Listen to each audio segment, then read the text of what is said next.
Hi, everybody. It's Susan again, and here we're going to look at the Gemini full moon, and we're going to pick up also on Saturn, which is now direct after stationing on. I'm doing this on Sunday, by the way, the 30th of November, but Saturn stationed direct on the 28th.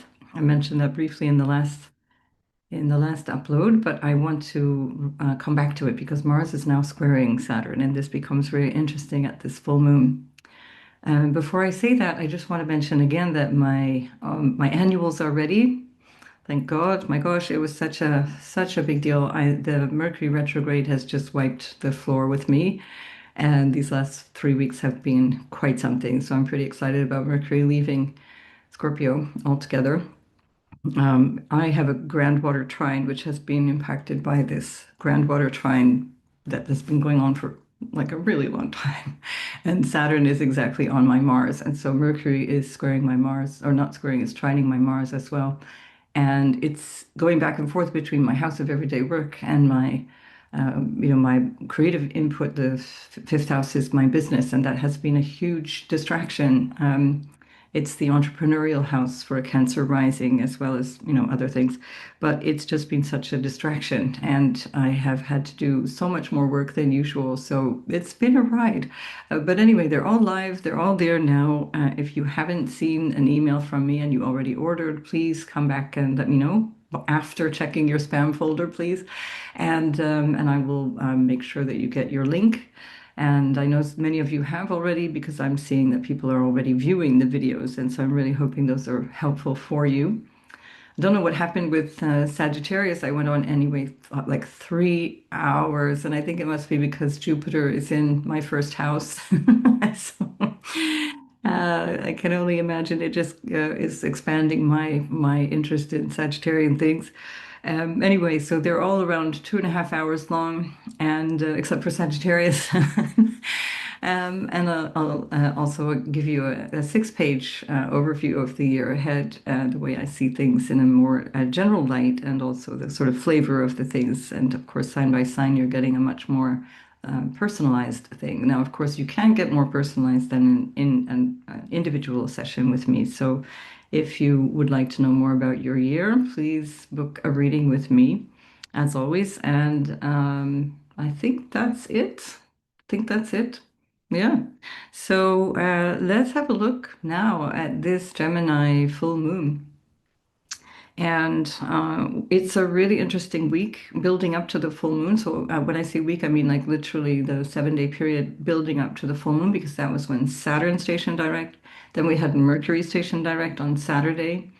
And certainly this has started to shift in the new direction that we're headed in 2026, which of course you'll hear more about in my overview readings for next year. But yikes, it's a new direction that we really cannot return from where we are right now. So this is why I think this very karmic full moon matters quite a lot.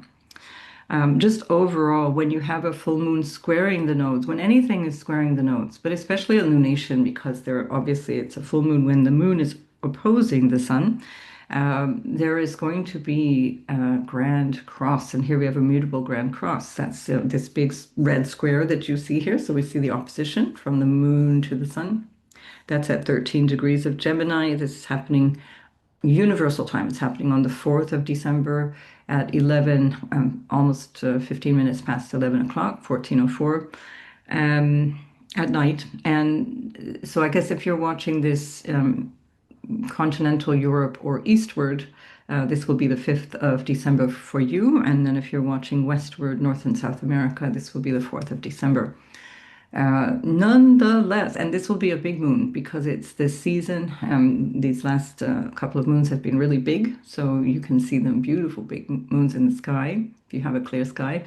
And this is an opportunity with the square to the nodes to really look at what needs to be changed. And now, as we've got Saturn direct, really the emphasis is on what we're leaving behind because Saturn is leaving the end of the zodiac. It's the end of Pisces. It's going through the last 5 degrees of Pisces, and it will not come back until 2055. So February 2055.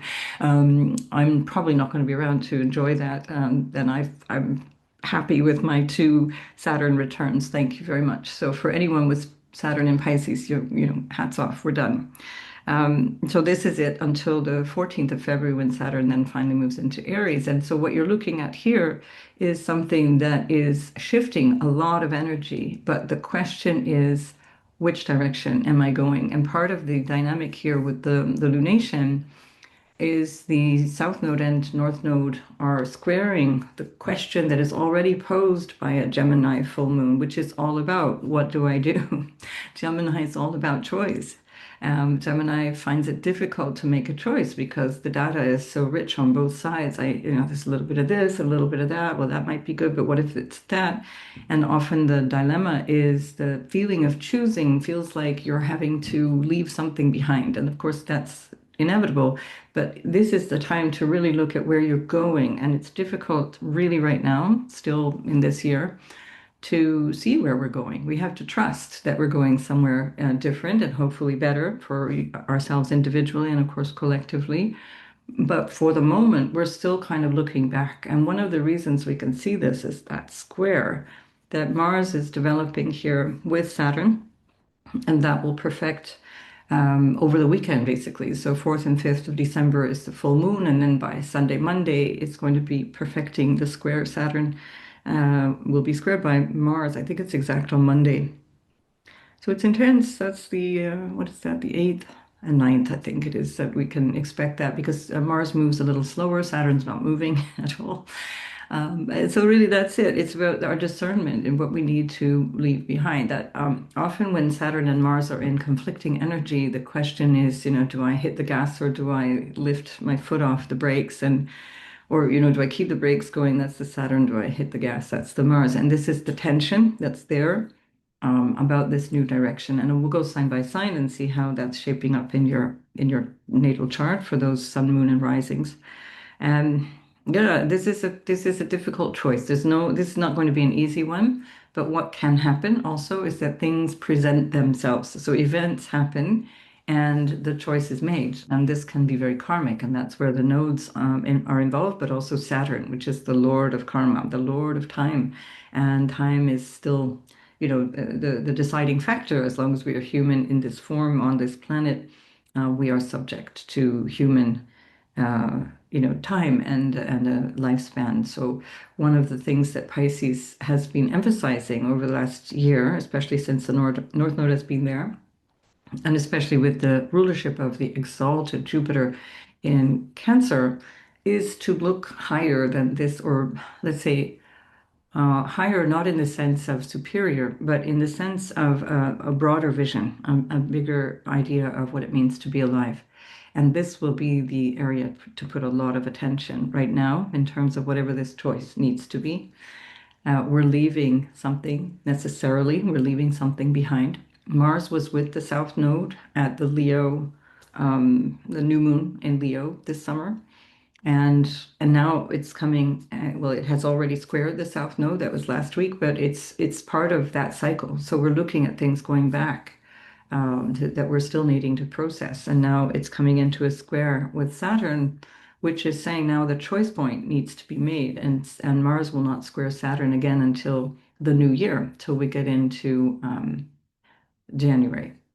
And so these are big questions that we're going to need to look at in terms of where we feel we should be putting our energy. With Gemini, the dispersion aspect is always there, and also with Mars and Venus as well. Of course, as the Sun in Sagittarius, it's a lot, So there's options galore. Maybe there's a feeling of it's a lot to process, or that there's this feeling of impatience. I need to get this thing done, but nothing's working because we're still working on integrating. We're still working on what we have already done. So basically, where Mercury started its retrograde, it's just finished its retrograde on the 29th, and where it started its retrograde is roughly where Venus is now. And so there's a notion of having a sense through this retrograde cycle that part of what we want is in that Sagittarius house, but the decision point is in the Gemini house. And again, we'll look at that as we go sign by sign. But Gemini is sometimes overwhelmed with too much data.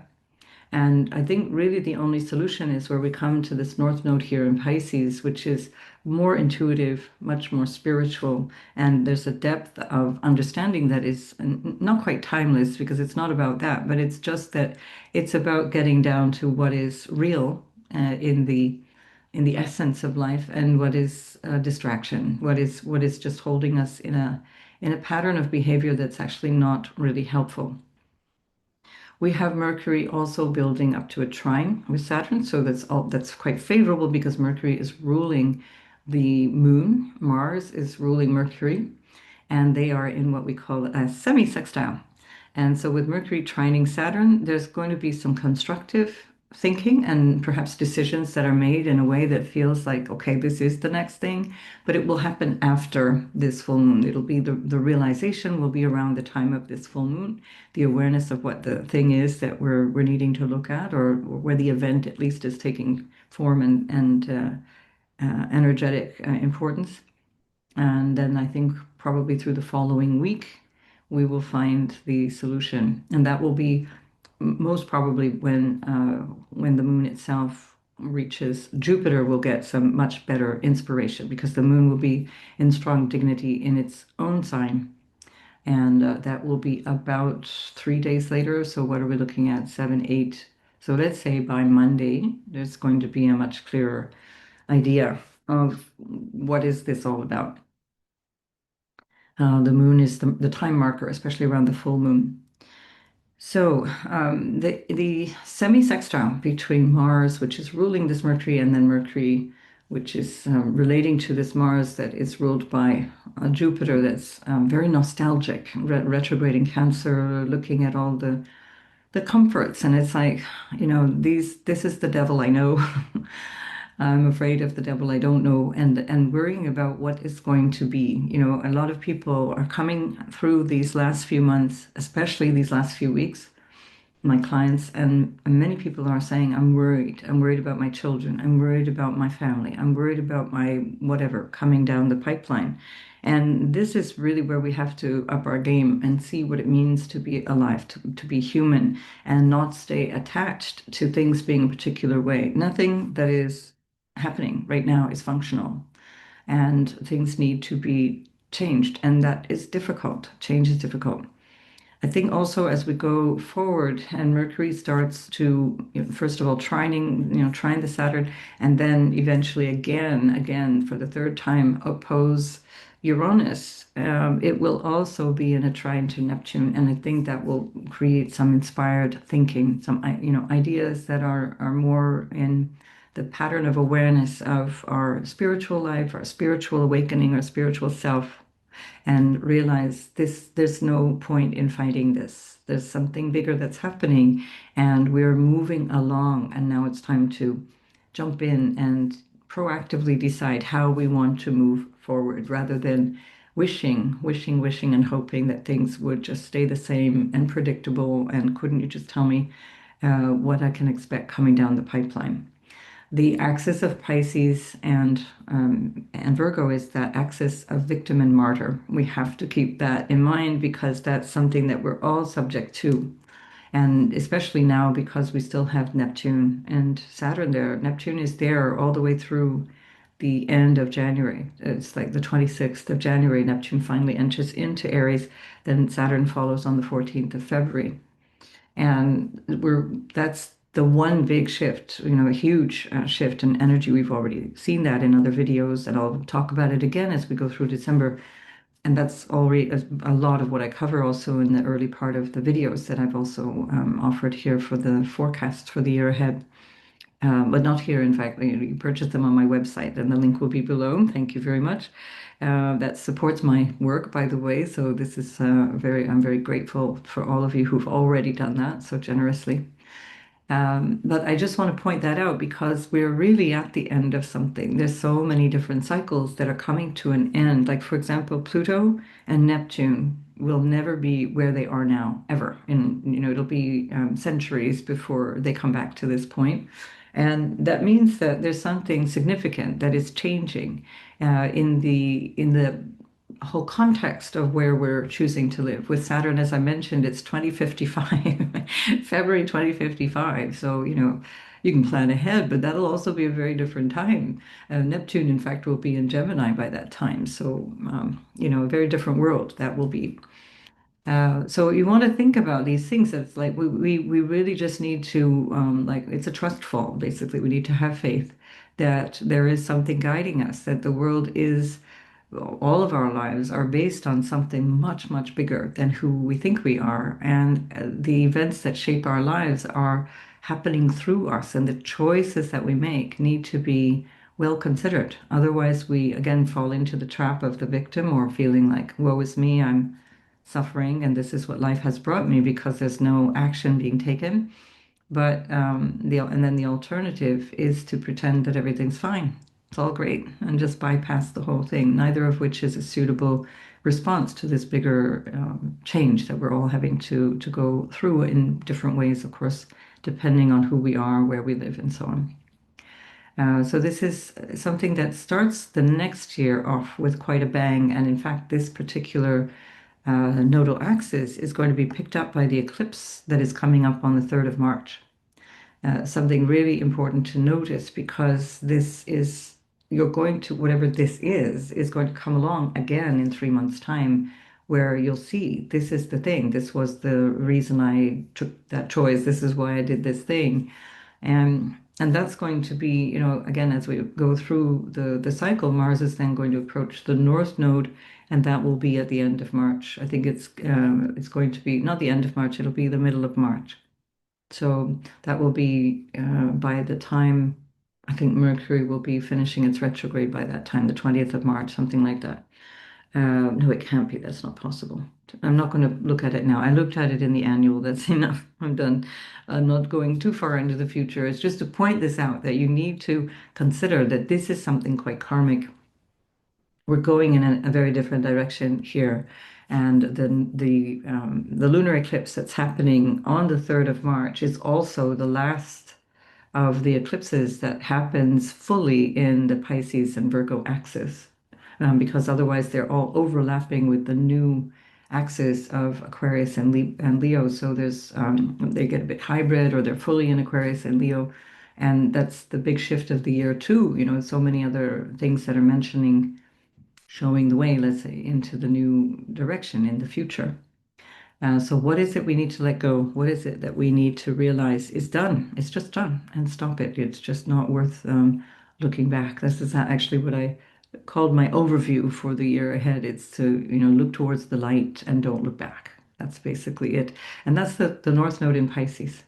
That's the Saturn now direct, which is asking us, what is it that we know we need to decide on? What do we need to organize and sort out in these next, what is that, 2.5 months basically before Saturn leaves Pisces, before it leaves the end of the zodiac and joins Neptune at the very, very beginning of the zodiac on the 20th of February. What is it that we're wrapping up and saying goodbye to? And most especially, of course, what am I taking responsibility for in terms of how I'm relating to all of this? With Saturn in Pisces, Neptune so close to it, life can feel incredibly hard. And if we dwell on that sense of the everyday life and all of the things, the everyday things, which is Gemini, then we're always going to feel like it's overwhelming. It's too much. It's I don't have enough time in the day, and so on.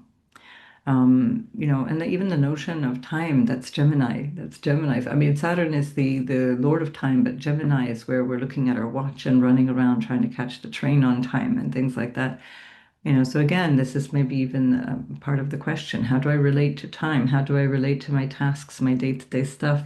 How can I change that relationship to, devices as well? There's all that Gemini stuff, the communication stuff that stresses me out, and come to a place where I can sit quietly and feel which direction I need to take. So this groundwater trine it's very, very helpful. It takes us into a flow of something that we can learn from, but it's a flow. And if you're stuck and you're in a pattern that you're not questioning and you're not looking at, the flow continues. The pattern continues. So with Mars ruling that Mercury, and they're not really in communication. It's a little bit like, kind of like siblings nudging each other at the dinner table or in the back seat of the car. It's this kind of energy where there's some aggravation, and that's coming from deep inside. There's a maybe a turmoil that feels like I'm not ready for this, or I don't know if I'm going to make the right choice. The truth is, we never do. I mean, often if we're really in our mind, we make the wrong choice. That's almost guaranteed. And the moon in Gemini is too much in the mind. It's a lot of thinking. And that might be something that you realize. It's, oh, this is what needs to change. I need to get out of my mind. Not be out of my mind, but I need to get out of my mind. I need to put more of my energy in my heart. This is the place, and then we'll have, Jupiter moving into Leo. Speaking of the heart, that says that the middle of next year, and that's the second half of the year where we have a lot more energy of Jupiter in Leo to allow us to really use that. So the emotions is Jupiter. We can be very, like I said, nostalgic or attached to our emotions if we're not releasing. And now Jupiter is retrograde. Even that's a symbol of saying we need to let go of certain things, certain ways of connecting or expecting things to show up. Um, yeah, and the trying to Saturn from Jupiter that Saturn is still holding now, very strong. That gets reinforced again by Mercury one last time is it's favorable. It's great for long-term planning. So really think back and think into August of last year when we had Mars on the south node and we had Jupiter crossing that 15th degree. It was 17th of August when Jupiter was at that 15th degree, and it's going to come back there, and it will be at that 15th degree on the 3rd of March when we have that eclipse that comes back to this point, as I pointed out. You'll see there Jupiter is almost at exactly the point that it's going to be stationing. The station for Jupiter is the 11th of March, so that's part of the vision, forward as we go into the rest of the year. But it's then that we have to realize, okay, all of this since last August is also what we're trying to work through, what we're trying to understand. We have a really almost perfect, again, these are really intense. It's like less than a degree of a square. It's 40 arc minutes of a degree of square through this grand mutable cross. By the way, the mutability of the cross is already a plus because when things are mutable, that energy allows flexibility and change. And a square, these are big oppositions and squares that create a grand cross.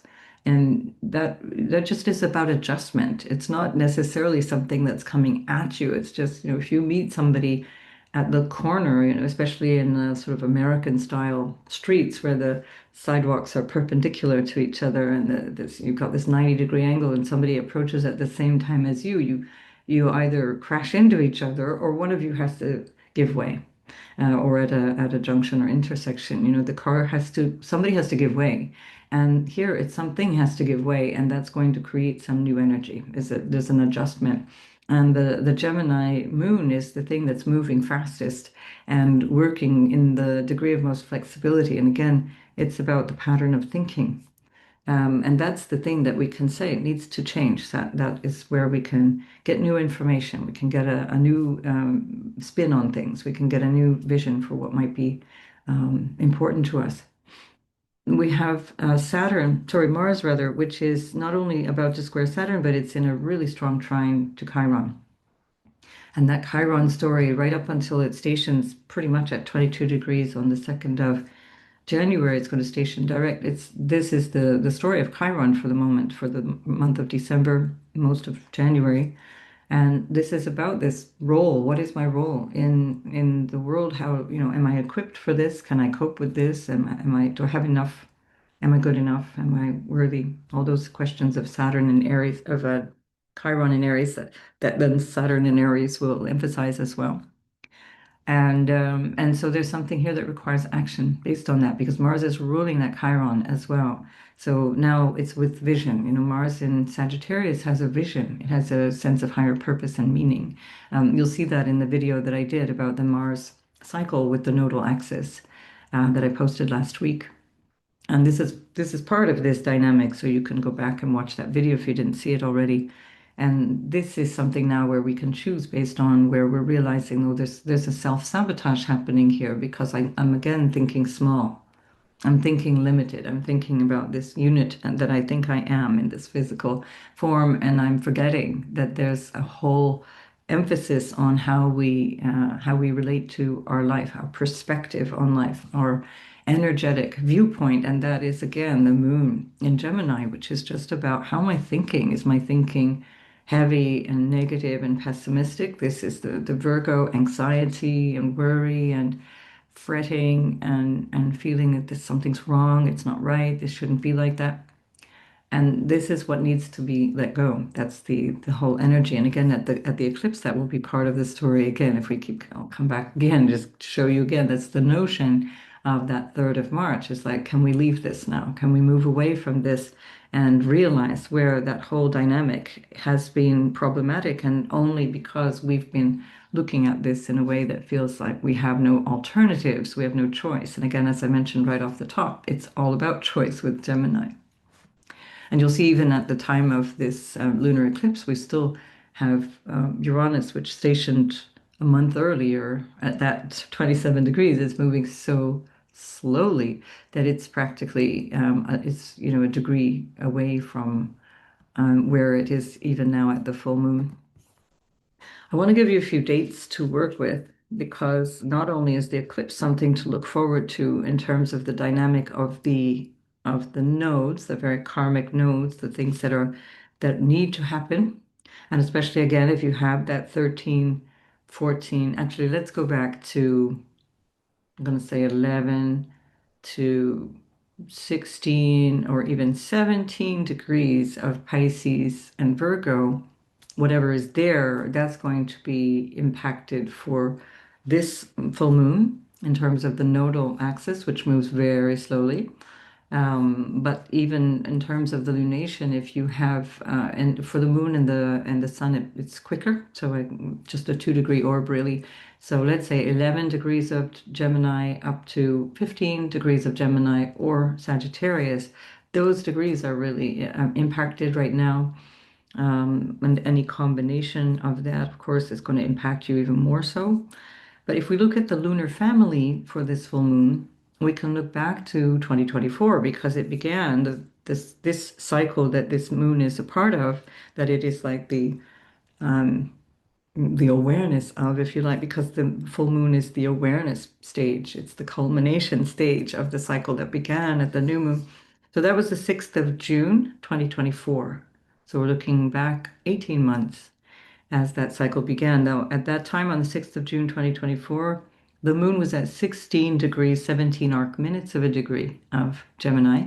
And with the lunar families, the lunations move back. They move back through, as we progress in time, the lunations move back by degrees.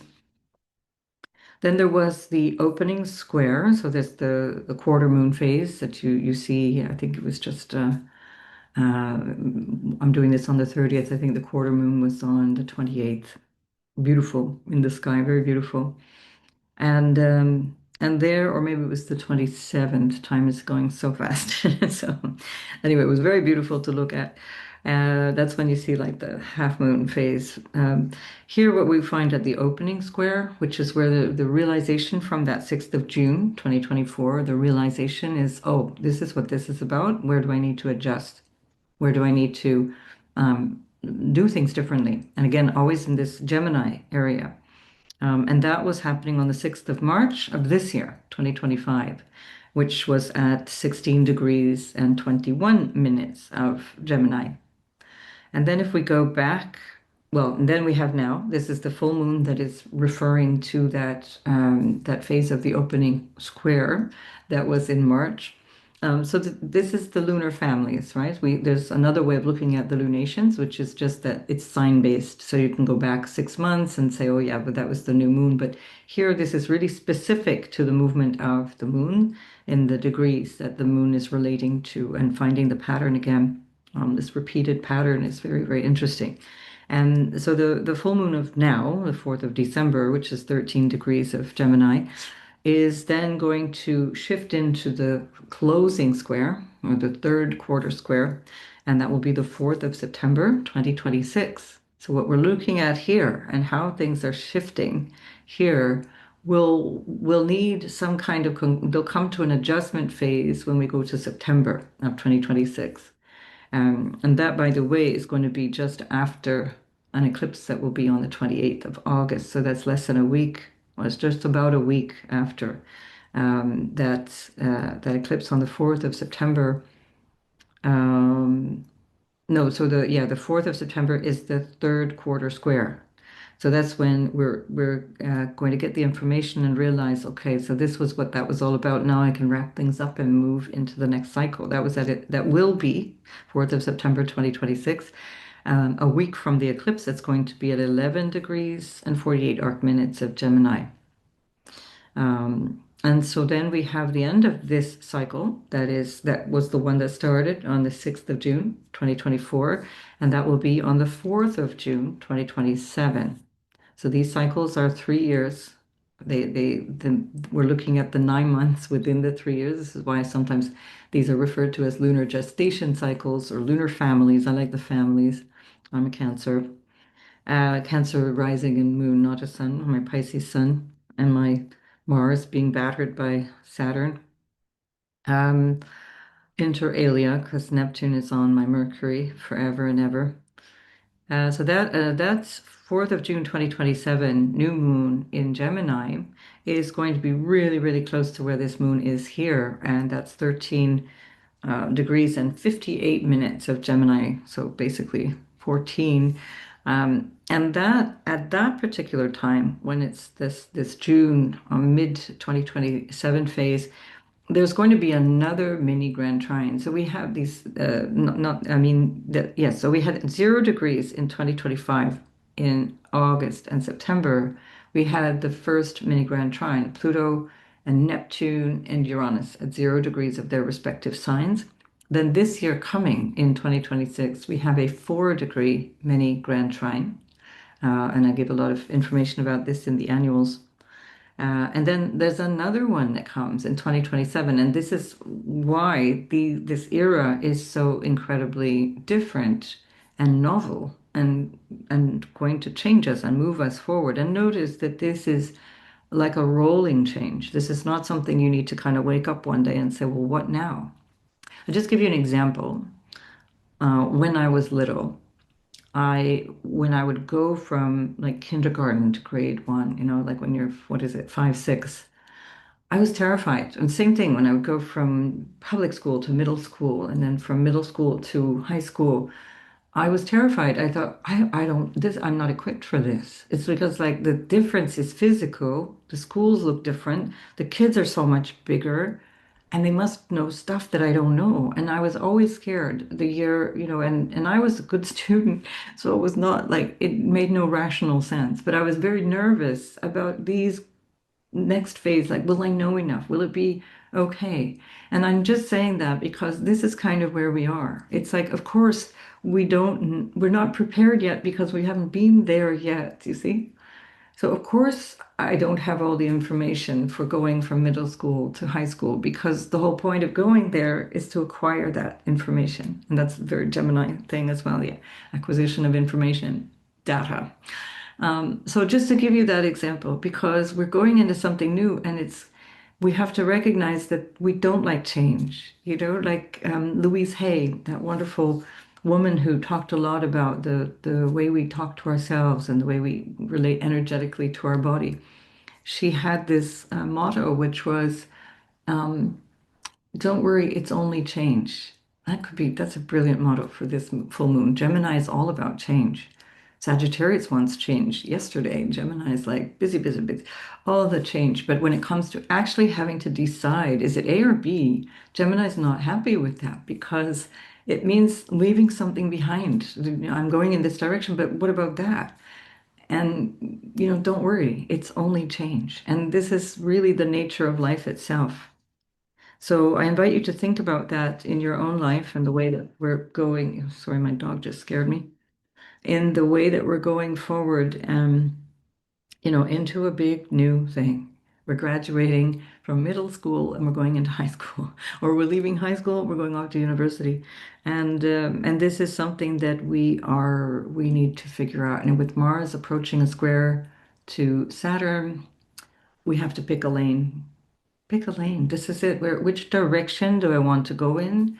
And just keep emphasizing that. You have a lot of energy here that is supportive, even amidst this challenging phase. It's just this challenge. And it may, for some of you, be completely nothing at all because it will not necessarily aspect directly your chart and you won't feel this really super personally, but it will definitely have an impact on the people around you. For example, the sun itself is on the sun and moon, the lunation is on the axis of the the USA ascendant descendant, so there's a lot going on there that we know is changing. With Mars on the side of the ascendant, it's very likely that the US does something, we'll call it assertive at this time. But again, that doesn't mean that things are going to pan out in a way that we can even anticipate because other elements are also changing all around the world, all around the dynamic of intergovernment relationships, intercontinental relationships, and then, of course, interpersonal as well. So have faith. This is Jupiter in its exaltation that is ruling the North Node. It's ruling Saturn that is now saying, okay, we thought about this. We have looked at this now for 4.5 months. It's a long enough time. And now you know where you're going with this. So pick up your socks, do all the things that need to be done to get you to this new place that you've already pretty much seen because you saw it up until May last year, the end of May last year. You saw it already. So, oh, this is what's necessary. Now you're rebuilding and making sure that it's got legs and it's going to last. I'm just checking to see if there's any last thing I need to say about this. We're not going to see Pluto at this degree point again in our lifetimes. We will not see Neptune here again. I mean, Neptune is going to be stationing. When is Neptune stationing? On the 10th of December. So less than a week after this, Neptune is at the degree point, 2922, is it a she? I don't know, Neptune will be stationing at. So Neptune hasn't moved for weeks, basically. It's just there. And it won't come back here. This is it. And we're not going to see this Neptune again. Nobody alive will. Nobody alive will see Pluto where it is. So we're already chugging along into something new. And we won't see, as I mentioned, Saturn here either. And with the nodes, it'll be 18.5 years before we see them in that place again. So much that we can, and it's interesting that the one outer planet that we will see back at this degree is Uranus, which is about change. It's all about the things that are renewing and need to be different. And that will be where we're probably getting a lot of information in the days ahead as Mercury will move quickly into opposition. Let me just check where that's coming up because I forgot to check the date of that. So Mercury will begin opposing Uranus on the 8th. It really starts to tighten up the opposition, but really it's already pretty much from the 7th, which is Sunday, 8, 9, 10. And then finally on the 11th, it's going to move into, Mercury is going to move back into Sagittarius. And that's when by that time, we will have Neptune direct, Saturn direct. And so we'll have some answer. We will have an answer. And that's also, if we go with the 11th, a few hours before, on the 11th, the moon is now is in its opening quarter phase of this particular 28-day lunation, not of the lunar family. As I said, there's different ways of looking at the moon. There's the immediate cycle, which is the new moon to the new moon, or full moon to the full moon. So within this lunation cycle, this is the first quarter square, and this is where you get your answer. This is what needs to stop, and this is where we're letting it go. We're moving in this new direction. Right. I think we've covered what I needed to say here in a general sense. That's it. That's it. That's it. I think we're going to go into the sign by sign, and you'll get some more information there. So let's just see how this shapes up. So that I can try and keep the lunation more or less. I'll put Aries on the front, on the ascendant. There we are. So Aries, Sun, Moon, and Ascendant. So I do invite you to listen to all three, and the reason why is in the description box below. It is you are not a one-dimensional being, you are a multi-dimensional being. So your Sun, Moon, and Ascendant will tell you a lot about that. So here, what we're finding at the full moon, where the moon is in the house of its joy in Gemini, and the sun is in the house of its joy in Sagittarius. There's a whole lot that you're reflecting on in terms of your local space. This will be your everyday life. This is quite literally all the symbolism of Gemini, what you're thinking about. And here, Mercury, which is ruling your third house, is doing the thinking from the place of what you share with others, financially perhaps, or intimately through your sexuality, through your intimate emotional or psychological life, or issues that have to do with what we're doing here, for example, the occult, things that are secretive or a little mystical, things that might even be taboo. So this could be a little bit about how do I talk about these things? So you've got a lot of support coming trinally from you. So you've still got Chiron here in your first house. I've talked about that enough. I won't cover it right now, but trinal to you is that Mars, the Sun, and Venus all together in your ninth house, and that's really um, that's showing you something of your vision for you. You know, the Sun is your exaltation ruler, and it's in the ninth house of its joy.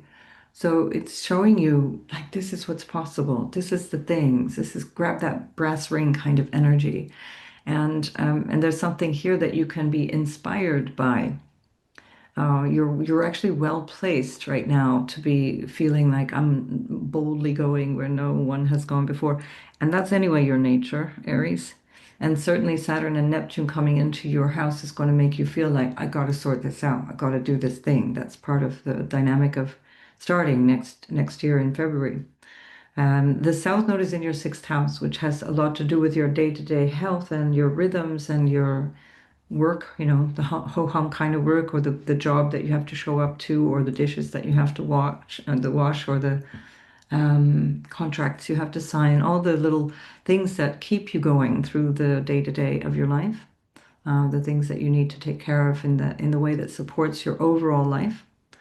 And that's something you're looking at in a different way. This is no longer what it used to be. It's no longer what it should be, and you'll partly get that answer when you come around to the first quarter moon on the 11th of December, and then again on the 3rd of March. That's where this eclipse will be, 3rd of March.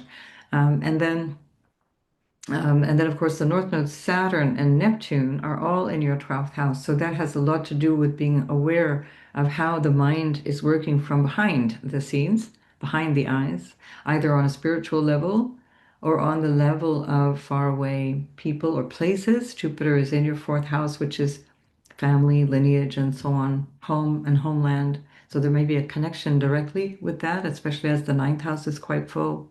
International relationships or affairs or things that are bigger picture concerns might be a big part of this. And how do I feel about that in my everyday, or how's that shaping up for my everyday life? And then again, we have this energy of psychological impact, because Jupiter in the fourth house is what makes me feel happy and secure and safe.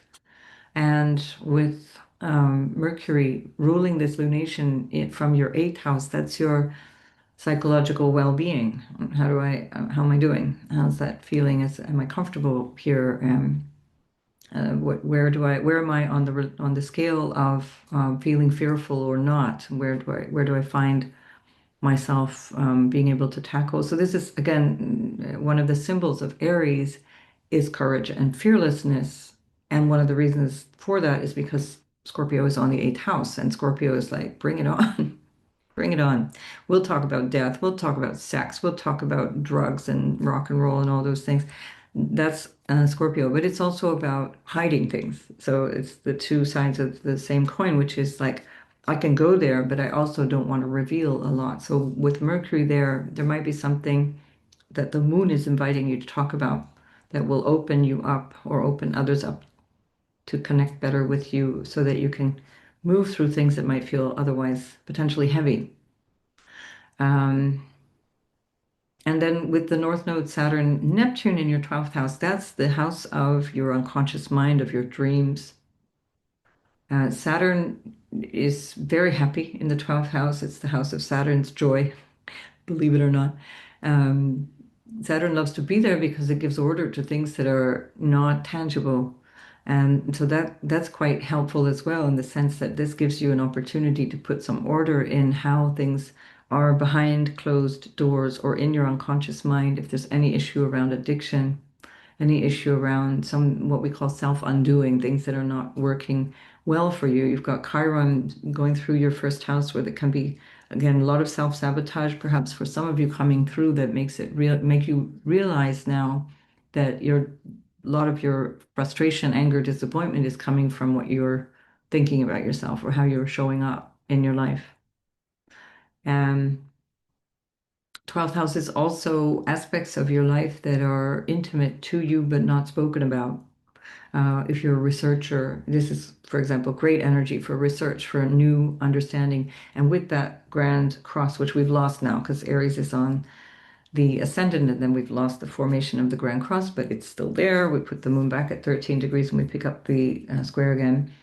Um, so that is where there's this whole dynamic around research and discovery. And then you'll probably be more clear about that as the days unfold, 4 or 5 days later, when Mercury is really strongly opposing Uranus already.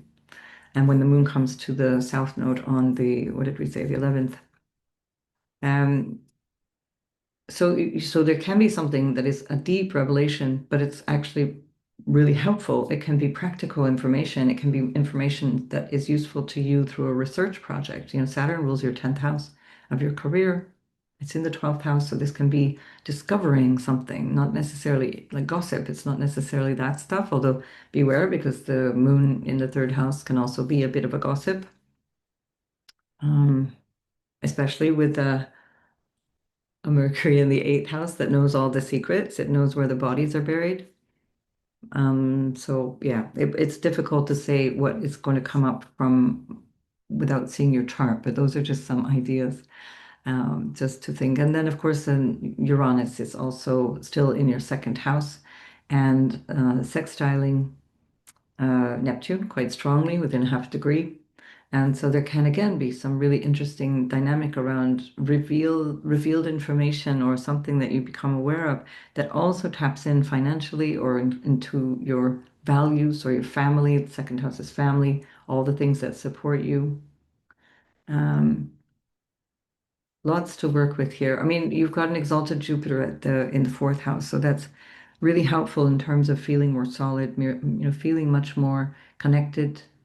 But it's also retrograde at this time, so you're actually looking back over things, and this might be a test of faith for you as the Mars, Sun, and Venus are up there through most of December.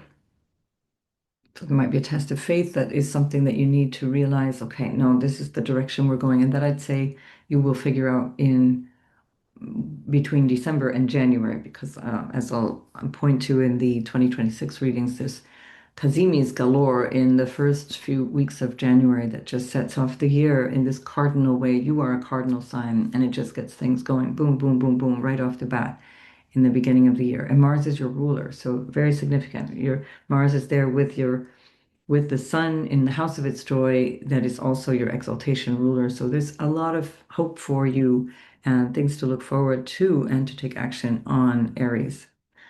So thanks for listening. I'll see you in the next video.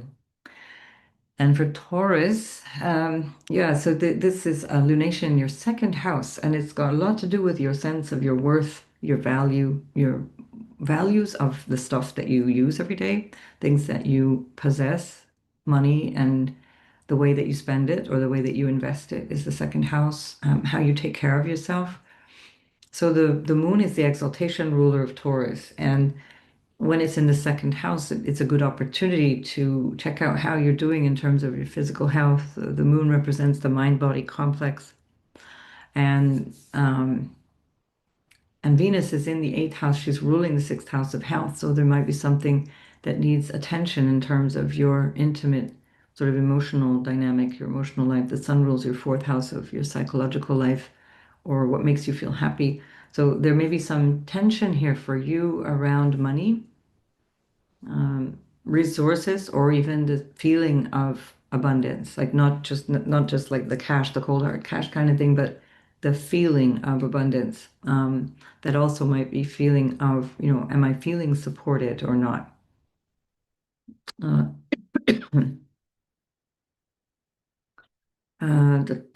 so yeah, we have Saturn, Neptune. Well, Saturn now direct for the last time, going into the from the 11th into the 12th house in the next 2 months, 2.5 months. Saturn is saying, get clear about your future, get clear about the vision that you have for what you're doing with the future and how you're preparing yourself for that.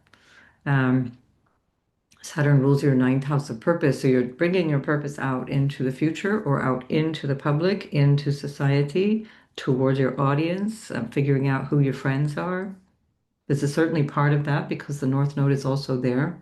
New ideas, new friends, new groups that are important to you. And Jupiter is in the third house, having you make these choices in an ongoing way. So that's also, uh, contributing to Taurus to a need to really change things up because Jupiter in the third house is really all about focusing on willpower and how you manage your everyday and what decisions you take and how that's going to inform how you go forward in the future because Jupiter rules your 11th house of the future. That's also the house of gains. So there can also be a notion or an awareness of your way of relating to money, and how that's playing out in the house of gains for you. Money that you earn from what you do, um, who's helping and who's not. I mean, with Saturn there and Neptune there, there may have been quite a lot of disappointments or loss around friends, acquaintances, people that you used to hang out with, but the friends that you would have made or the people that you bonded with more deeply during Saturn's trip through your 11th house, through Pisces, will have made those friendships solid. And now you have Jupiter in the house of your kind of everyday people, your coffee buddies and things like that. That Jupiter is putting a lot of emphasis on that, on connecting through this everyday way, in a way that feels meaningful. And also because Mercury, that is ruling this lunation, is in your house of relationships. So that overall is a big theme for you. Your ruler, Venus, is ruled by this Jupiter in House of Friends, and she's there in the eighth house of intimacy or sharing intimate thoughts and feelings, not necessarily in a sexual way. It's more like, how can I be close to somebody? Do I share the same values and ideas and things like that? So there's a lot of thinking this way. It can also be around actual money that comes from other people. Mars rules your seventh house of relationships, and it's now in the eighth. So it's what you're getting from other people, which I have to say, when Mars is the culprit there, it's usually not a lot. It's often that but Venus is there too, and Venus is there with the Sun. So that again depends on your situation, but that might be something that requires a little negotiate. We'll call it negotiation or challenge that might be there in order to get the thing that might come through somebody else. Um, Right, what else to say here? So the South Node is in your fifth house of either children or projects that are like children, the things that you create, what brings you joy and happiness. And that hasn't really been the area of focus for you in this last year, since the 11th of January when that first came in there. More of the focus has been on what's coming down the pipeline, what's in my future, what's ahead for me. And so, but there's still in that Virgoan way with the South Node there a need to drop anxiety around these things, that you become aware that maybe there's opportunities to realize that you're holding back your joy. That's also the Chiron in Aries in the 12th, that you've been holding back happiness. And then you realize, damn, like all this time is going by and I could have been happy and here I've been anxious about the future. This is actually a kind of a life lesson for most Taurians. Now you have Uranus in your sign until the 26th of April, so that's like 5 more months. And that's an opportunity to change yourself. And Mercury will be opposing that a few days after this full moon. So there can be great insights there around relational dynamics and how you relate, how you communicate in relationship. Because Mercury rules not only the lunation in your second house, but also your fifth house, where the South Node is. So have a little fun, Taurus, with the moon in the second house, get a massage, do something nice, support yourself through TLC and something that feels that like it's connecting you to something so that you can have a sense of, yes, there's something I need to look forward to in the future or I need to change for the future. But with the moon in the second house, it's based in my values. So once you're solid, what are my values? What is important to me, even materially? The answer is so easy. That's really the bigger question is not the issue at hand, but where are my values with reference to that? And that's often, again, because Gemini's on the second, that's one of the reasons that Taurus is known for being a little bit anxious around security. Because with Gemini on the second, the values are shape-shifting all the time, or money and other things are shape-shifting all the time. So this is just an opportunity to look at it, really look at it and say, okay, things need to change. How do I want to change that? And that's a reference to the family. The second house is what supports you through family, through money, through possessions, through investments, through food as well. So all those things. So have a lovely massage, Taurus. I think that could really be very, very healing. And I'm not saying that in a flippant way, but quite literally, just get yourself in your body, and then all the answers come really, really clear from there. All right, I'll see you in the next video. So, Gemini, you will have guessed by now that this is about you. This is your annual, usually full moon, and this is something where you're observing yourself and noticing something about yourself in the dynamic of relationship with others and how that might affect your life or other people might have an impact on your life. Your ruler is in the sixth house which is ruled by Mars in the seventh. So there can be something at this particular time that feels more like an obligation than a desire, or more like an obligation than, or something needs to be dealt with. Let's say that it's not necessarily the relationship is wrong or something, but you're recognizing something needs to be dealt with. Jupiter's retrograding in your second house, ruling your seventh.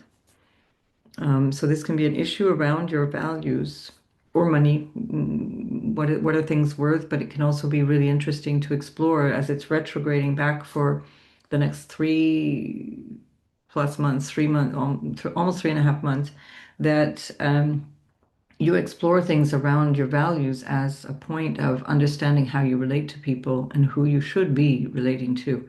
Because with the moon in your house, it's a realization around you. What are my priorities? What's the choice I need to make for me that is pro me?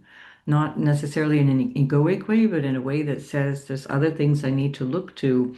You're going to have Saturn and Neptune back in your 11th house. They were there in the middle of 2025, and they're going to come back there from February 2026. And that's going to be a real focus on the future. And so you're not really going to have a whole lot of choice, but to look at that, look at where you are headed in your life. And this can be a fantastic opportunity right now at this full moon to help you see, well, where am I headed? Because also, 3rd of March, you saw in the introduction, we're going to have this eclipse at this same degree point where the nodal axis is, and wherever things come back and trigger the nodes, when there's been an event like this grand mutable cross that you are so personally involved with, there's something here that is going to be reminding you of this event 3 months hence. And so your ruler now, Mercury in the sixth house, there's a lot that you're focusing on, which is really practical stuff that you need to take care of. You got to get busy, you got to do all those things. I mean, that's your nature, but get busy with a purpose, get busy with a focus on things. If you work with clients, for example, Mars might have you realizing, okay, I need a new modus operandi around my business, around my clients. Seventh house is business, and it can also represent the people, the actual people that you are doing the business with. And the sun rules your third house, which is also a commercial house. And Venus rules your fifth house, which is the entrepreneurial house. So if you are one of those very frequently found Geminis who get into business in whatever way, shape, or form, there's something here that you need to reinstate or do differently in your everyday life. with your ruler there having retrograded back there from the seventh house. So that would have been a big theme. If it's about an actual intimate relationship, like a marriage or an intimate partner, then that's all the more necessary. Get that dynamic of the equilibrium, let's say, in the relationship, get that right, and be more aware of the dynamic of the relationship, because a lot of the attention is going up to your 10th house of social status. Saturn, Neptune up there have been making you get serious about relationship. Um, and that means that, that ends up on one side or another of the relationship. That's not to say that this will be the cause of a breakup. On the contrary, this is going to be something that is going to reveal what is the dynamic of relationship that is going to persist over time. So for some of you, it'll be a realization that, you know what, we have to get married. And for others, it's going to be a realization that actually, I think we're done here. This is good. We're good. Saturn is the ruler of your eighth house of marriage. And so with Saturn being up in the 10th and with Jupiter in your second house of your values and your family and the money that you earn and all those different aspects of how you relate to values and possessions and things and your own self-worth, this could be a big question for some of you. Venus rules your fifth house of romance and she's in your house of relationships. So there's some of you that will be grappling in a really big way with the issue of your relational dynamic. And anyway, again, all that we're looking at here, especially for you, you can consider this moment in time in terms of like, let's get serious and just ignore, let's not listen to that noise anymore. Let's not mess around investing in that thing or my time or energy or money in any of those things. And let's just come right down to brass tacks. And that's especially important because once Uranus goes into your first house of self, you will be changing quite a lot. And the fact that Saturn is in your 11th house while you do that, it's going to be a lot. It's going to be something where you really think, okay, things have moved along, and now where am I where do I fit into this story? Even your whole purpose is set to change as the nodes will back up into your ninth house by the second half, or well, by the third week of July. Um, yeah, I think that's it, Gemini. It's a lot, but we're preparing for a lot. We're preparing for something unusual. So I'll see you in the next video. Good luck. Cancer, we still have the protection of Jupiter in the first house. Jupiter is looking at Mercury, which is just now out of its retrograde phase, 4 or 5 days before this lunation, and it's ruling this lunation, which happens to be in your 12th house. So the 12th house can have you looking far, far away to foreign lands or to people who are far away, especially because we've got the North Node, so Rahu, Saturn, Neptune, all in your ninth house. There's a huge amount of focus there. The 12th house also represents spiritual things, spiritual guides, or spiritual ways of relating to yourself, your own spirit, and your need for quiet, your need for introspection. I'd say this is a huge part of this moment in time. The moon is your ruler in the 12th house. You need a lot of downtime. You need a lot of time to just kind of contemplate, just be. Like I'm going on a mini meditation retreat, which I chose this time to do that. It was one of those beautiful cosmic opportunities, we can call it, because the retreat itself is on the 5th and 6th of December. And so when I found that out, I thought, perfect, that's what I'm doing, because it's been quite a ride for the last month or so, or 4, 10. And so this lunation in the 12th house is a great time to take a step back, take a little bit of time, because there's lots of nuts and bolts that are going on in the everyday house, but also in the house of your health. And there can be such the energy can be so strong in the sixth house that it becomes very depleting. So it's really helpful to really step back a bit from the busyness of life, especially now. Saturn is now direct in your ninth house of where am I going? What is my purpose? How am I showing up in this way? What do I have faith in? What is my guiding leitmotif? And here we have this North Node again in that same place for another until the third week of July. So this is still an ongoing question, even when Saturn leaves. But once Saturn goes in the 10th house, so 2.5 months from now, then it becomes there's a lot of focus on responsibility for what you're doing in the world. And so this can be an opportunity to really go into yourself and take a break and just, relax and do something that feels very introspective. It's not about hiding. Mercury's in your fifth house. It's a very creative dynamic. Still holding this grand water trine that has been there since October. And with Jupiter in your exalted in your house of self, you have this opportunity to work creatively in a way that's quite harmonious. Um, there's a lot of work, but it's not necessarily unmanageable. It's stuff that it's the necessary day-to-day stuff. And Venus is there that can be quite uplifting. The Sun squaring the North Node, both ruled by this Jupiter in the first house, says, yeah, we need to look at these things, but at least not 24/7 or not 14-hour days, not with a sense of anxiety. Again, the South Node is in the third house, which corresponds in the natural zodiac to Gemini. And it's the house of the mind. It's the house of willpower. It's the house of the decisions. And that also corresponds to a certain amount of anxiety or nervousness or feeling of disappointment or frustration around the third house area, or something that needs to be dealt with in a way that we can let go, letting go of a need for, I don't know, control, a need for certainty, a need for, a need to have a sense already that things are going to be all right. If you heard the introduction, you heard what I was saying about going from like middle school to high school. It's like just take one step at a time. Like Confucius said, 10,000 mile journey begins with one step. Just go, just one step. Mars is going to have you focusing a lot on your everyday life, your health, the dynamics of everything to do with your business, if you're doing that, or your structures in life, how you're taking care of yourself. That's a focus already since November, and it continues all the way through December, um, until the last week of December. Then Mars shifts into your seventh house of relationships. So it's Mars that's ruling your 10th house. So what you're focusing in on here with Jupiter in your first house, ruling the sixth house, Mars ruling your 10th, is your social status, your future in terms of your ambitions, your career ambitions, your social or marital ambitions, your sense of how you show up in the world, um, to refine all of these things from that 12th house way, which is like looking really deeply at perhaps where am I sabotaging my well-being? Where am I not getting enough sleep?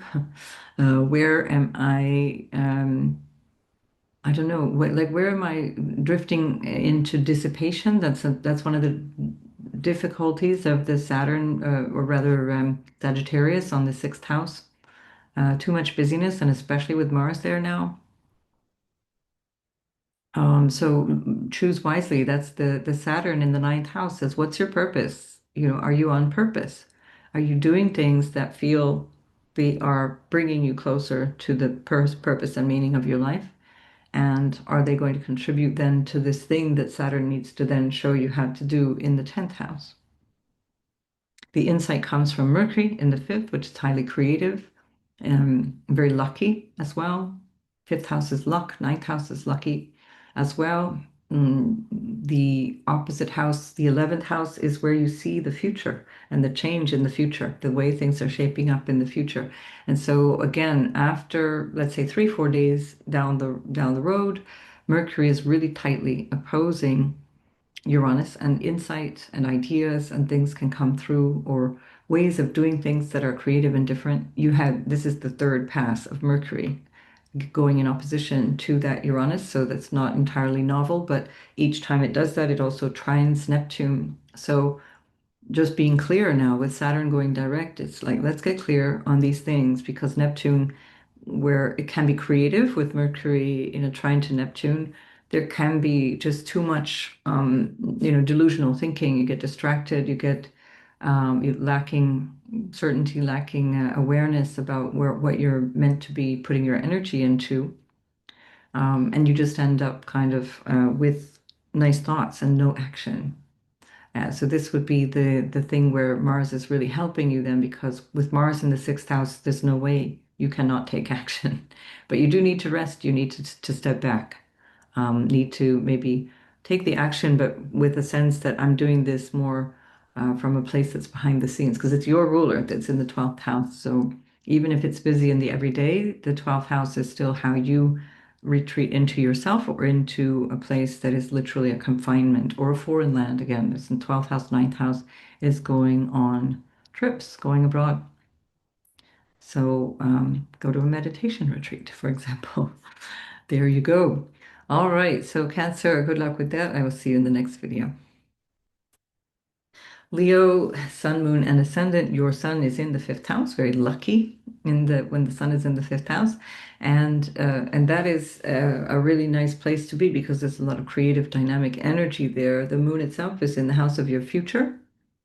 So what you're realizing is about what's coming down the road, or what are your plans now? Maybe you've changed your goals and ideas, especially with the Mercury retrograding, going back and forth in your from your fifth into your fourth house, and now it's going to go back through the place that it started its retrograde journey about 3 weeks ago.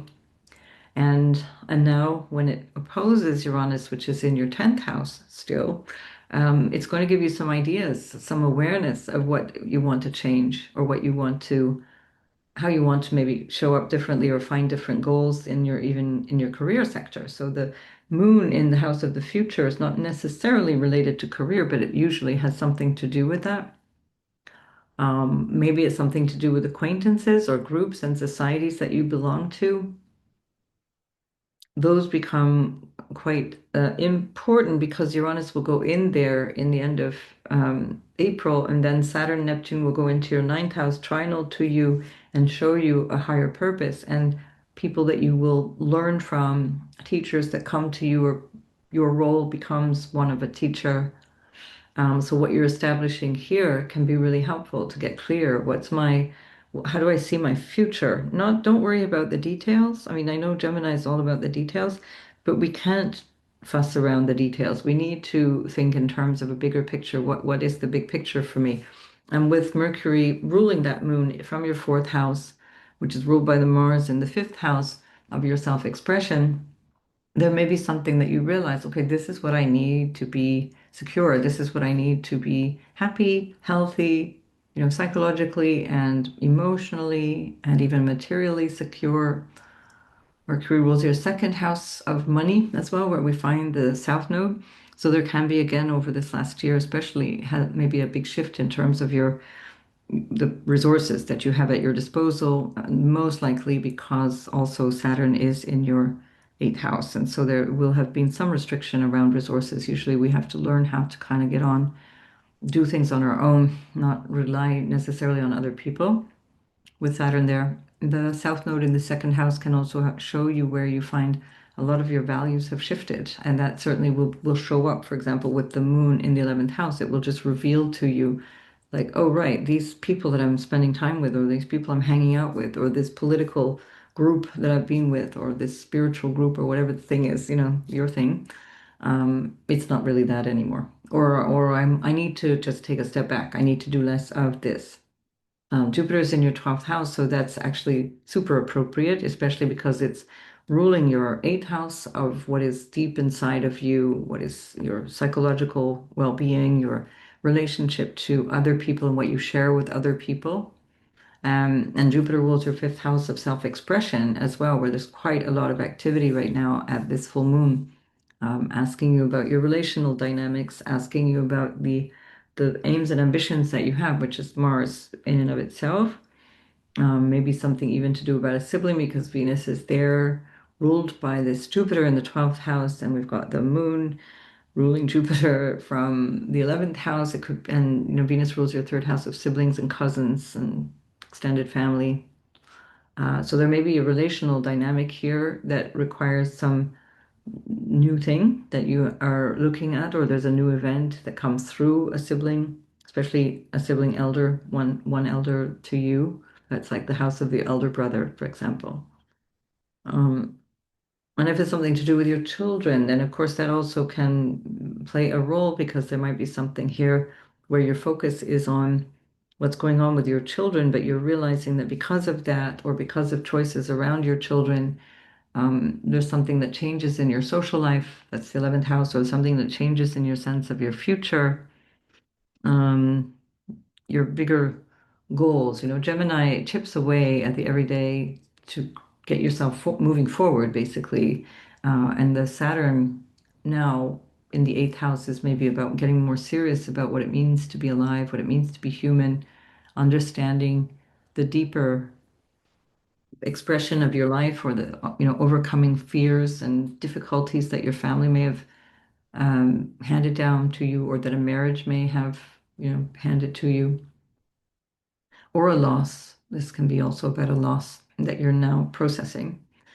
Either way, it's about looking forward, very, very literally looking forward. So think creatively. Now, with the sun in the fifth house of self-expression, it's a wonderful place. It's a very joyful place for the sun to be. It's very creative. It's forward thinking. It's about what makes me happy. And you have the personal planets there, and soon Mercury will follow in as well. So Venus and Mars, this can be deep sexual connection with somebody because also Venus is the exaltation ruler of your eighth house.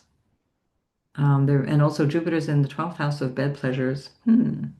So maybe you're meeting somebody, you've got the moon in Gemini in the house of friends and others. Maybe you're meeting somebody through friends. Get out there if you're looking for somebody.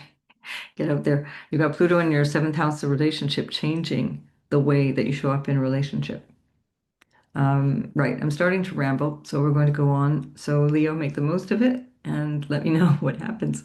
And I'll see you in the next video. So Virgo, of course, you still have the South Node in your first house, and this lunation is right at the top of your chart. So it's squaring your sign, it's squaring the node, and opposing the Sun with Venus and Mars in your fourth house. So there's something perhaps about your career or your social status or your ambitions around those things that is at stake here, something that you're realizing. This can also, it's the parental axis, so it can be something about that too. Mercury is your ruler and is in the third house, ruled by Mars in the fourth. So there may be some issue around your family, your siblings, of course, children potentially too, but this is more in relationship to you and your relations around you. Um, and Jupiter is in the 11th house, which is the house of Jupiter's joy, and it stays there until the 30th of June. So it's a long really supportive journey for you of all these different changes and your vision for the future. So there's something you're realizing maybe about your job, about your marriage. You know, Saturn has really been working hard at making the relationship that you're in, including a business partnership or a business model, making it real. You know, Saturn rules your fifth house of love. Of course, it's children too, but we're talking here in terms of you in relationship with the other. So Saturn is in that house of relational dynamics and it rules your house of children as well as your everyday house of work and health and so on. And that is something now that is moving forward. So, for example, you decide to have children. You're in a partnership. You're like, we're solid. Let's do these things. We've survived Saturn in the seventh house. That means we're good. We understood some things. We get this. And then Saturn is saying, yeah, you know what? Guess what? You're going to be a parent. That's the moon representing the mother, representing the awareness of the 10th house of responsibility and parenting and so on. And of course, the career and the ambition and people that are in a position of hierarchy with you in some dynamic. Um, so there's something here between home and work, between your inner life and your outer life. And but Mercury will probably only be able to help you find that solution or figure this thing out once it actually goes back into your fourth house. And on the way into the fourth house, it opposes Uranus in your ninth house, which has been looking into what is my purpose? Why am I here? What is the purpose and meaning of being alive? Why am I here doing the things that I do? Why am I why do I hate my job, for example, or how can I make this work and make my passion my job? So give yourself a few days after this full moon to let information soak in. Don't think I have to figure this out right away. And also when the moon hits, from moves into your 11th house and it will come conjunct Jupiter like 3 days later. So again, we're looking really at that 7, 8, 9 kind of phase of December where you get your information, you get the answer. It doesn't have to come through struggling for the answer, but allow something to happen in a way that says, this is it, this is where we're going with this. It's an awareness of something that you have to choose and put a lot of energy in. So whatever the choice is, you put the energy in. And again, it might be a fait accompli. It's just something that's happening and you now have to grapple with it because the South Node is there in your first house. And if we look at that from the perspective of how did we get there? From the perspective of the eclipse, where were we here? The 3rd of March. Um, then what we're looking at is something that you can again work with personally, because that's your eclipse on the 3rd of March, specifically around this issue. Something that we're looking at today is going to be part of the topic, let's say, of February and March. And that's your everyday life, where the first eclipse happens and into your relational dynamic where you're looking at that and saying, oh, right, okay, what's next? That's happening also on a Mercury retrograde, which is your ruler. So, okay, get the annual, you'll hear more about that. It's quite a significant year for you because of this nodal axis. All right, so Virgo, I wish you all the best, and I will see you in the next video. And where are we going with this?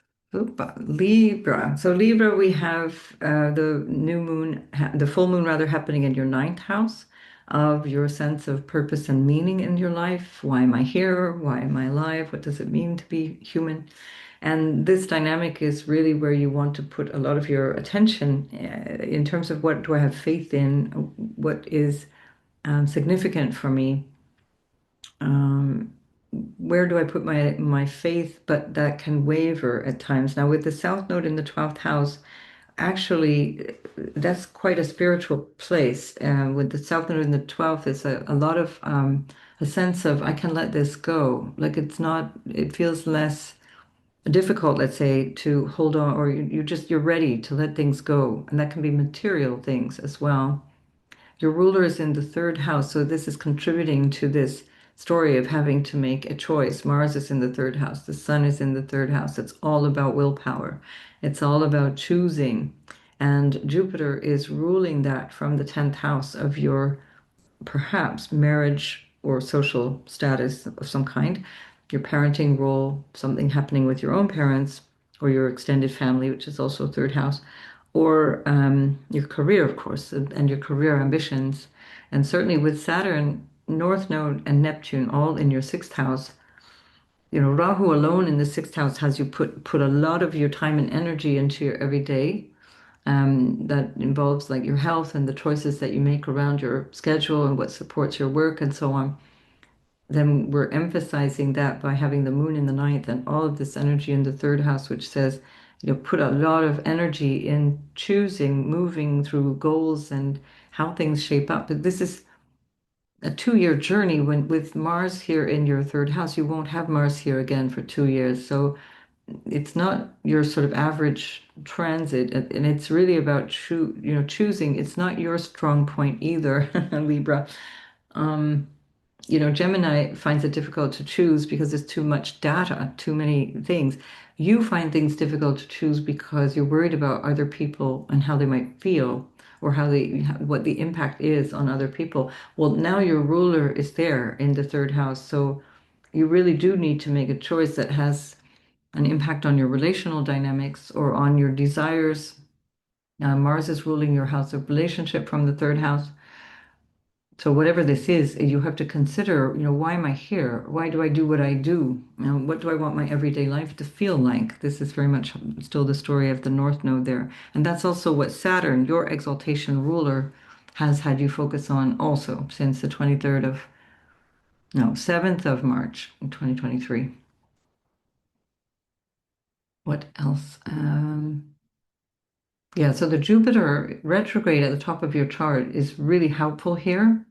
And again, as I've said to other signs, and you probably heard it in the introduction, 3, 4 days after the full moon, you will get this opposition from Mercury to Uranus, which will be deeply inspiring. New information will be revealed. This will be around family, around money, possessions, investments, relationships with the family, and what supports you with the family. So Mercury is there, second house, voicing your values.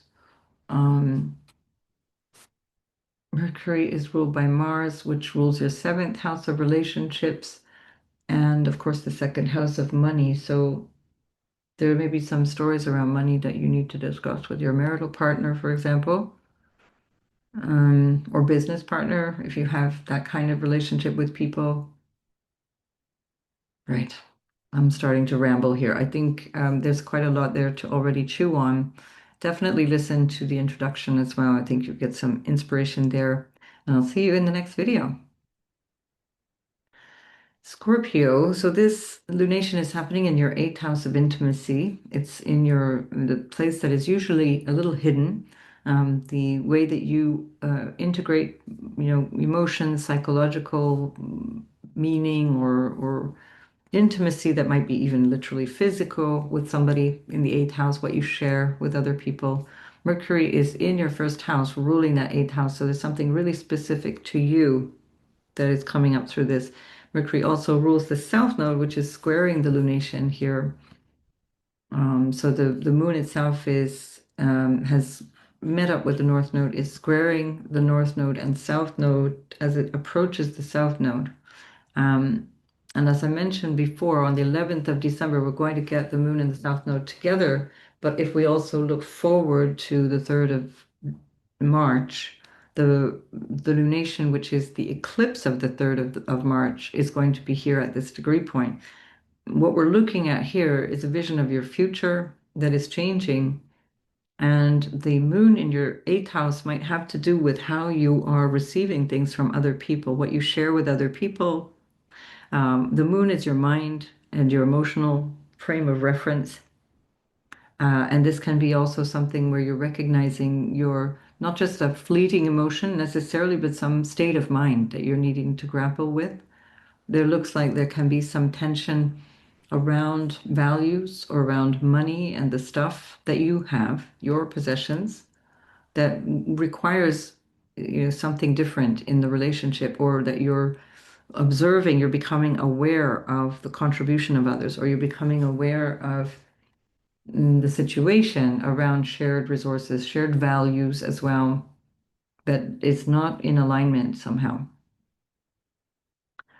Mercury from your house of self is in an inconjunct with Chiron in your house of everyday obligations and difficulties and challenges. And that is also ruled by Mars, your ruler, your first house of self is Mars. And then Mars is also ruling Chiron, which is in conjunct from that Mercury, and pulling the two together in like really almost exact way, 1 degree, 1 arc minute of a degree away. And that in conjunct is saying there's something about you that you need to work on in terms of how you show up every day, where you may not like your job anymore, or you may not like the situation of your day-to-day experience, your day-to-day life.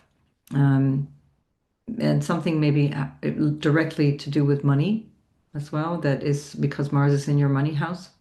And that might be what is now needed in terms of choosing. Like, where am I choosing based on how I deeply feel about my life, how I deeply feel about things? The moon for you rules your ninth house of your purpose, where Jupiter is, and it's trinal to you, which is fantastic, very supportive. Um, and so maybe there's something here where you're realizing deep inside, and again, the eighth house, ninth house connection too is astrology, it's the occult, it's counseling, healing, and that's what we find also with Chiron in the sixth house. So many different things can come through this. It's really difficult to figure it out without seeing your natal chart. There is a lot of support for you because you have the ground water trine affecting your sign. So all of the fortunate houses, the easeful, joyful, positive, lucky breaks are there for you. especially Jupiter in the ninth, exalted, gives you a lot of a sense of a higher vision for yourself. And that's why I think there might be something you need to look at in the way that you interact with people intimately or how people are sharing your resources. Is that aligning with how you see what life is all about? Like, do you share the same values with the person you share your bed with, or, the person that you share your innermost feelings with? This would be maybe one way of looking at that. All right. I think we'll leave it at that, Scorpio, because otherwise I'm just going to go down all kinds of rabbit holes that may or may not relate. So make the best of it. I will see you in the next video. Right, Sagittarius, Sun, Moon, and Ascendant. Well, you've got the Sun in your sign. So if you are a Sagittarius Sun, happy birthday. This is your birthday season. And you're accompanied by Venus and Mars. Lots of activity in your sign in this season with Venus and Mars there. The Mars only comes around every 2 years. So the fact that it's here at your birthday time is quite significant. So it's saying that you yourself have different goals about things. And the goal might be around relationship because the moon is there in your house of relationship. And Jupiter, which the moon is ruling, is in your house of intimacy and what you share with others. So that can also be around your psychological healing or emotional and psychological intimacy with other people and who you share your feelings with and so on. But you're aware of something about a partner with the Mars in your first house, usually what that represents is I need to take action personally. I need to deal with this. Or depending on the issue, I might need to protect myself from something. I'm not sure that that's what this is directly. Obviously, for some people, that might be the case, but I'm not saying that that's the meaning of this. It's just that there is something here that is a bit protective of having Jupiter in the eighth house. It depends again because that's your ruler, and then in the House of Secrets, that can also represent issues around infidelity. But that again, I would need to see in a natal chart. And so Mercury, which is ruling the moon, is in the 12th house, which is also the hidden place, the place of bed pleasures, and Mars ruling that is in your first house. So maybe it's you that is not faithful. Again, impossible to say without your chart, but just to say that there's something here that requires a new look at relationships, that you are becoming aware. It's not even necessarily that you have to sit down and think about it. It's an awareness that you're realizing something about relationships. And look back at the dynamic I indicated in the lunar families in the beginning of this video. And Mercury, of course, is going to come up for the third time because this is part of the Mercury retrograde cycle. Mercury is opposing Uranus from your 12th house to your sixth house. So it's going to show you something about where you might be undoing things that are actually otherwise good for you, and or either you're doing things that you shouldn't or you're not doing what you should, one way or another. But there's going to be some insight into that when Mercury once again opposes Uranus, which it already has done over the last 3 weeks, and it's going to trine Neptune in your fourth house, where we find Saturn now direct. Mars is about to square from your first house to your fourth house, where Saturn is. So there's going to be something that you're taking action on based on probably, possibly, for many of you, healing a sense of what has come through family, through your lineage, through your perhaps physical home and property, like house and home, um, or your emotional foundation as well. Certainly because Jupiter rules your fourth house from the eighth, and that's your ruler. So it's been significant what's happened for Sagittarius in the fourth. Feelings of just kind of being flat, not really feeling inspired, not really feeling it, basically. But this is all changing. It's all moving in a different direction for you. You've come through it. So this is the end of it. It's not any longer what you're still grappling with, but it's what you've understood. And this is maybe also part of the dynamic of the moon there, squaring the nodes. It's all your angles, the sort of backbone of your chart, the structure, foundation, the most important aspects of your life that are up for change. So it could be that you're really in a big phase of personal growth and change.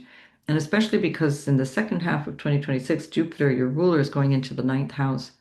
It's going to be a very inspired year with a lot more vision, a much greater sense of bigger, a higher purpose, not in the sense of better than, but in just in a sense of bigger than, let's say. Right. And speaking of bigger than, your reading for 2026 went on almost 3 hours, like 2 hours and 56 minutes or something insane. I have no idea how it got that long. But anyway, there you are. So if you want to know more, get your 2026 reading. So I think that's it. There's a lot here for you to look into, Sag. There's a lot to grow into at the moment. And it's all hinging on how you feel about the way relationships are for you, or perhaps a relationship. Right, we'll leave it at that. Okay, good luck. Bye for now. So, Capricorn, Sun, Moon, and Ascendant, this lunation is happening in your sixth house of everyday life and your work, your job, your health, your what supports you, and the things that you do. Um, how your everyday life shapes you and how it supports the way that you have to be you. That's the sixth house. And that might be around overcoming things, overcoming difficulties. Um, it rules your seventh house of relationships. So there may be something here in the dynamic of business partners or your relationship that has been a big story for you, but it's been not necessarily a bad one because you've had your ruler in the third house, business contracts and things that you've been dealing with in a way that's quite serious, and organizing yourself around your everyday communications and interactions with people. And then the Jupiter protecting you from across the way, looking at you, kind of giving you a sense of possibility. And by the way, January, right off the bat, all these planets here, Mercury, Venus, the Sun and Mars are all piling into your sign at the end of December. Well, Mercury will be the beginning of January. And that's going to be a huge new journey for you. Lots of new things, as I mentioned in the 2026, over in the 2026 video. There's Venus and Mars Cazimi, then Mercury Cazimi, all of it in your first house. New beginnings galore. Mars is your exaltation ruler. So at the moment, you're still plotting and planning from behind the scenes about what to do about this everyday thing. Or it might have to do with foreign lands. And it can be as basic and simple as this is wanting to be away, or needing to be away for a holiday, for example. Or it's just needing to consider things from a perspective that's much more kind of behind the scenes. So the sun rules your eighth house of what you receive from other people.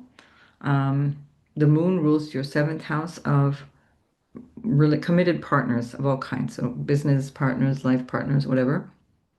And there's something very practical about this. There's something that needs to be acted upon, but there can be something that's not yet something you are ready to reveal. Mercury is in the 11th house of your future and ruling that sixth house of your everyday life. Mercury also rules your ninth house of purpose, which is where we find the south node, and that's where the Grand Cross is coming from. The south, but that also, by the way, so what this is for you now will become something you relate to on the 3rd of March at the eclipse, and watch the introduction if you want to know more, or get the 2026 reading so you hear more about that. And this will be, again, decisive what this is about in your everyday life and what that Mercury is asking you to look forward to, either about gains or friendships or the future vision that you're holding for yourself, or the way that you want to grow into your life. Um, that is changing, has been changing because of that south node, and the realization around this will come around the 3rd of December. And then if this issue is about a work colleague or life partnership or something, that realization will come when the moon reaches Jupiter, which is around the 11th of December, something like that. Oh no, that's when the moon reaches the south node. So the moon reaches Jupiter only 3 days later. So we've moved ahead because we're moving the dial. So if we look at the 7th, maybe the 8th, the moon will be with Jupiter. And then you'll get answers about the relational dynamic or business partnership dynamic. That's quite supported, by the way, of course, because your ruler is in trine to this Jupiter that's super favorable in your house of relationship. Right. Saturn is being squared by, so your ruler is being squared by your exaltation ruler from the 12th to the 3rd. I would be careful of what is how you might be acting impatiently.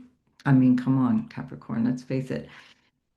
You've got Mars ruling your fourth house of emotions, so impatience is kind of a thing, but or there might be a certain amount of self undoing in the sense of, being angry about something, needing to express that. So again, this would be something that you would want to take care of because it can affect your health because we're also on the sixth house, 12th house angle, which is the health angle or the health area of life, which can be physical, mental, spiritual, even so many different possibilities here, but those just give you an idea. So this is either way, think about where you're going towards in the next 3 months and how that shows up, and then listen to the introduction to see how all of this started. What we're realizing here started in June 2024. All right, Capricorn, good luck with all that. I will see you in the next video. And Aquarius, this is happening in your fifth house. It's trinal to you, which is quite favorable.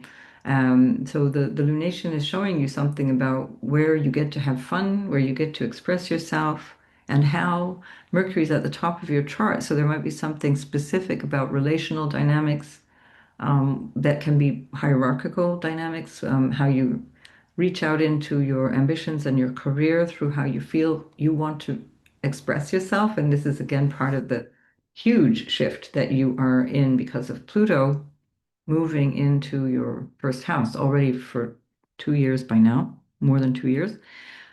So the way you're showing up is slowly, slowly, slowly evolving into something completely different. And now the moon is just helping you see that. This might be something to do with children, um, or how, for example, the fifth house ties into the sixth house because the moon is ruling the sixth house.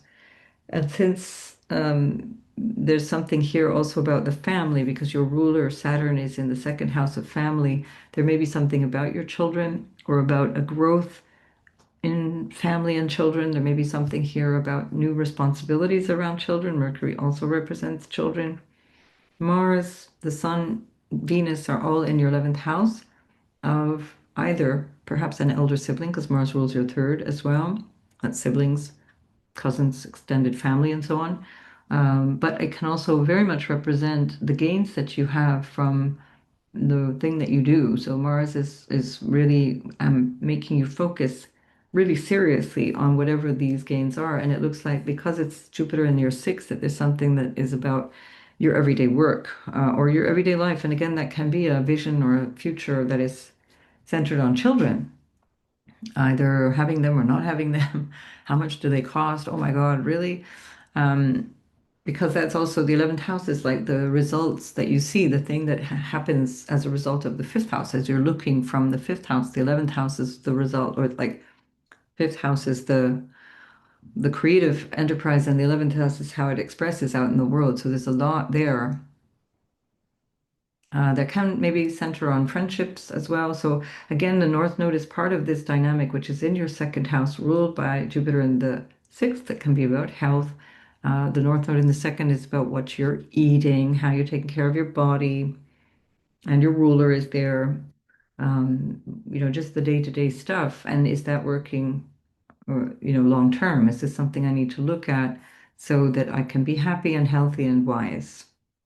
Right? Moon in the fifth and ruled by the Mercury there at the top of your chart. So there's something that you see as a kind of an ambition that's tied into this, or I'm inviting you to see it that way because you may not yet see it, but Mercury has gone back and forth to this point. It's gone from your 11th house back into the 10th house. So this can also be that basically around communication or choice, which is of course Mercury, but it can be about friendship as well. And of course, Mercury represents children overall. And that's in opposition to Uranus, which has been changing your house and home for so long, and then moves into your house of children. So when I say children, for those who are like either so not interested or you're done moving on, kids out the door, whatever, then think about it as creative projects in a general sense, because your ruler's in the second house of your muse, the thing that you like to do. your, like your ethos or your expression of your aesthetic. That's the second house. And then the third house is where we find your skill set. So there's a lot of activity brewing there as well. So if this is a creative project, for example, think about how you want that to take shape. Don't You can look into that as also an invitation to start to imagine what's going to change when Uranus moves into your fifth house, which will be an easier ride as it's trining you than it has been for the last 7 years in a square to you, which might have felt unsettling. Right, so much to say here. Go ahead in time to the 3rd of March, where you get some inkling of what is going on here in the eighth house, which is about other people's money, what you share with people. It's your eighth house is about marriage and those kinds of engagements with people that is like what you receive from others. And that dynamic might have you feeling like that is changing. There's something that you're shedding or letting go. And Mercury rules that house from the 10th house of your social status. Mm, difficult really to say what this is all about. Um, the North Node with Saturn now direct, your ruler Saturn is now direct since the 29th of, no, since the 28th of November. That's really good news, except that now we really are in the last legs of this decision around what are my values and how do I want that to establish itself in a long-term situation. And that's the square from the moon in the fifth house of self-expression. And, how do I reach out into my life in my way and into my day-to-day life? Because that's the next thing that the moon is going to be doing, reaching into your sixth house and joining up with the Jupiter there that's ruling this house of money and values and so on, and ruling the sun, which is opposing the moon, not to mention Venus and Mars. Mars is only there in the 11th house every 2 years. So this is a big vision, like what is next? What's coming down the pipeline? Venus is there every year, roughly.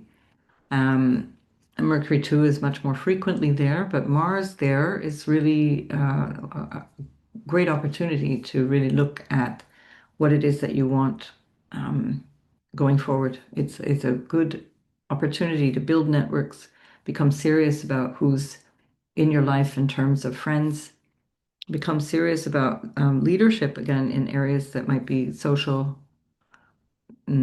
or structural, like organizations, networks, and that kind of thing. And it's another way, again, of inviting that new way of expressing yourself into your life, in your work, through your everyday. All right, I need to see your chart to say any more about that. Pisces, Sun, Moon, and Ascendant.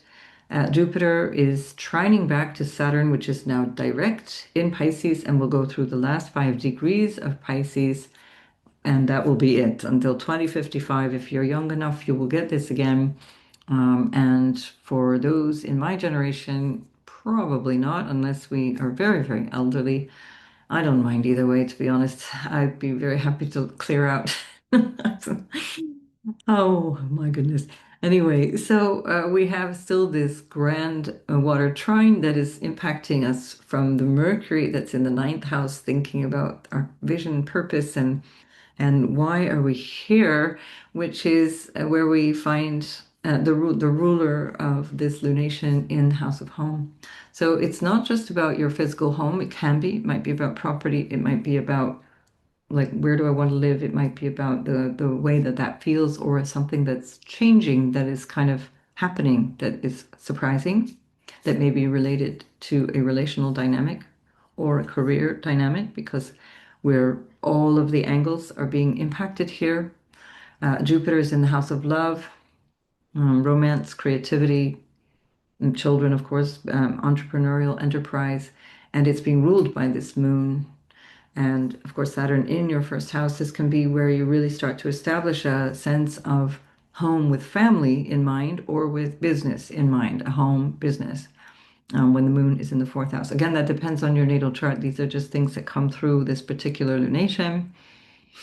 Working from home is very favored because of that moon's rulership of Jupiter, now currently in this lucky house, the fifth house, and Mercury ruling the moon from another lucky house, the ninth house, where you're feeling a little more visionary. Mercury also rules your um, uh, Mercury rules your relational sector, which is where we find the South Node. So something is changing there that you might be shedding, or shedding a sense of interest or ambition around relational dynamics, and putting more of an accent, especially with Saturn now direct on yourself. It's like, okay, I need to get this show on the road. I need to do this thing. I need to, and again, your ruler, Jupiter in the fifth, I need to express myself in a way that is important and durable and, you know, constructive and all of those different things. And it's tying into the ninth house of your vision for yourself.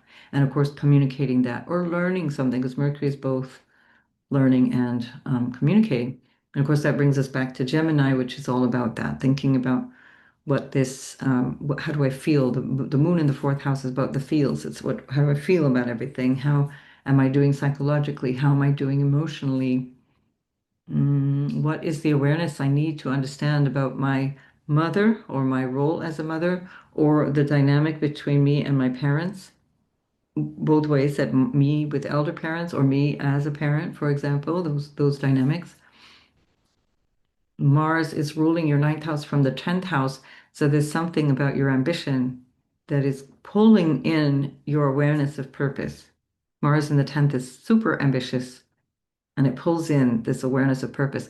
I'm just looking at this from the perspective of nearly a day after the lunation, simply because we've had to move Pisces around.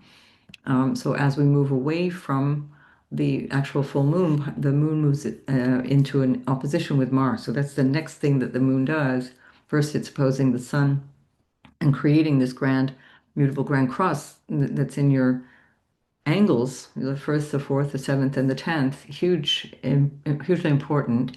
But then the moon opposes Mars. So there's something that might cause frustration or anger or a real need to step up and do something, because Mars is ruling your second house of your values, your money.